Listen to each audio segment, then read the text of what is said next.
Les mois de juillet et août sont les mois les plus chers pour les loyers en raison de la saison annuelle des diplômes. Cette année toutefois, les loyers ont augmenté de façon encore plus agressive.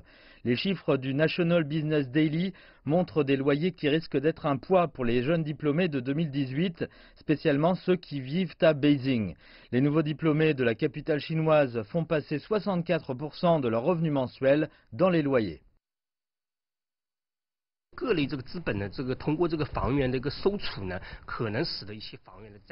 Le sujet cette année est que les investisseurs ont accumulé des stocks d'appartements et ensuite augmenté les loyers. Les coûts de décoration font encore augmenter les prix. Du coup, il est difficile de trouver de quoi se loger dans les grandes villes. Et même s'ils peuvent trouver un appartement, les prix demandés sont exorbitants. Encourager le marché de la location pourrait être une solution à ce problème, une façon de faire baisser le coût de la vie. Mais maintenant, l'argent qui arrive sur le marché pousse les prix à la hausse. C'est l'opposé de ce qui était prévu.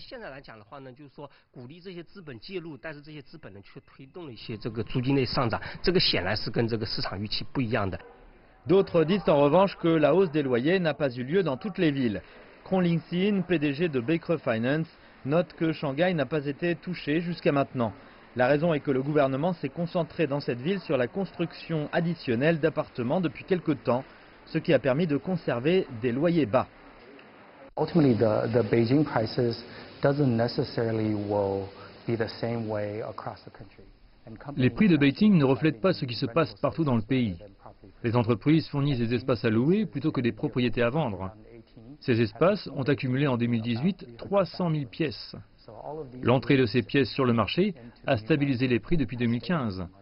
On estime qu'environ 35% de la population en 10 ans en Chine est passée à la location, ne vivant plus dans leur propre appartement.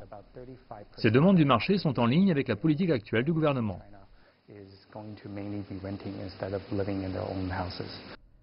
À la fin du mois dernier, le gouvernement de Shanghai a réservé 34 parcelles de terrain à la construction de logements à louer, de quoi fournir 35 000 appartements.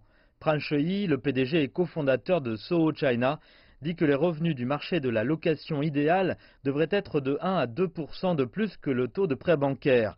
Cela veut dire que désormais les loyers devraient donner un avantage de 6 à 7% au-dessus du prix d'achat aux propriétaires, alors qu'en réalité en Chine cet avantage n'est que de 1%.